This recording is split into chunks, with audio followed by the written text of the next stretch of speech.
Time now for an in-depth look at the market news this afternoon, and for that I'm joined on the line by Mr. Daniel Yu, global strategist at Yuanta Securities. Mr. Yu, thank you as always for coming on. Thank you for having me always. Well, investors don't seem too worried about the tensions between the U.S. and China. Stocks on Wall Street up again. They're looking forward to the reopening of the economy. What's the story in the global markets? Yes, as you said, the Wall Street closed moderately in the green as the prospects of the reopening of the economy outweigh the civil unrest throughout the countries and the wave of the curfews. On Monday, the gains were led by the airline companies, the cruise lines, and hotels. So most of these companies were heavily hit from the COVID-19 because the states continue to lift the social distancing measures. Missouri allowed the casinos to reopen as scheduled, while Nevada is expected to do so on Thursday. However, though, if you look at the COVID-19 issues, it continues to rise at a heavy rate. If you look at the U.S., it's 1.7 million so far.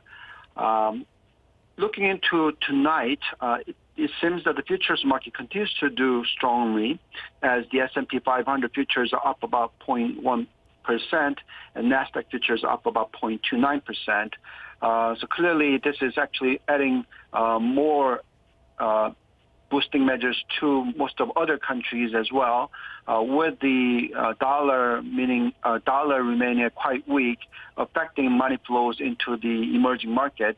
And most of the emerging markets are showing a good trend of rise, as well as European markets showing quite strong move even today. Well, now Korean stocks started out lower but quickly recovered, ending well in positive territory. Tell us about the action in the Korean markets.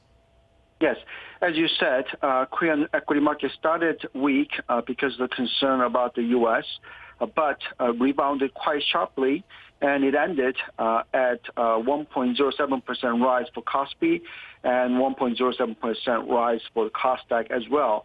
If you look at the rising trend, Kosdaq is the best performing index in the world, and the Kospi also doing quite well, recovering about 90% of the most of the fall that it has seen from the COVID-19. This is happening despite the concern about the economic weakness. As we look into the first quarter numbers, in the March of 2020, the quarterly GDP declined Q-on-Q by 1.3%. However, though, I think that people are looking at that as a positive news because the South Korean economy advanced about 1.4% year-on-year numbers, while most of the other countries, including China and U.S., showed quite sharp drop in the year-on-year growth numbers. Also, people are quite positive about the liquidity condition. As you already know, that the BOK cut interest rate further, and also we are hearing some positive government measures in regards to the equity market, in regards to the lower tax rates for the transaction cost. Also, they might be postponing the 1.3 million won, the limit in terms of the stock major shareholder in terms of tax payment. They might delay for another year for the end of next year. So if that's the case, all in all, it seems that the government is doing all possible to boost the Korean equity market in the future. So we think that this kind of trend can continue as long as the liquidity condition is positive.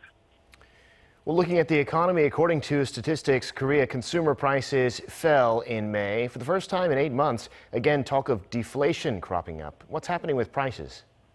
Yes. As you said, South Korea's consumer prices declined by about 0.3% year-on-year in May, from a 0.1% uptick that we saw in the previous month. And this number is actually lower than expected number of 0.2% drop by the consensus. It was the largest decline since September, mainly explained by the demand side shocks that we saw because of this COVID-19 outbreak. Decline was mainly explained by the prices for the transport, down by 6.9% after falling 2.3% in April, Also, education prices fell 2.8%.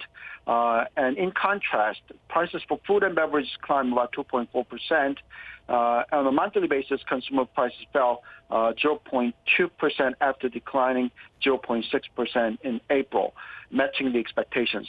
All in all, price decline is happening because we are seeing continuation of the weakness due to the COVID-19. However, going forward, if the economy recovers in the third quarter, we think that price recovery can come through.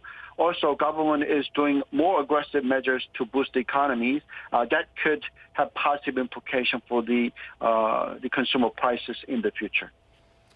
All right, Mr. Yu, we'll have to leave it there for today. Thanks for your insights. We always appreciate it. Thank you very much.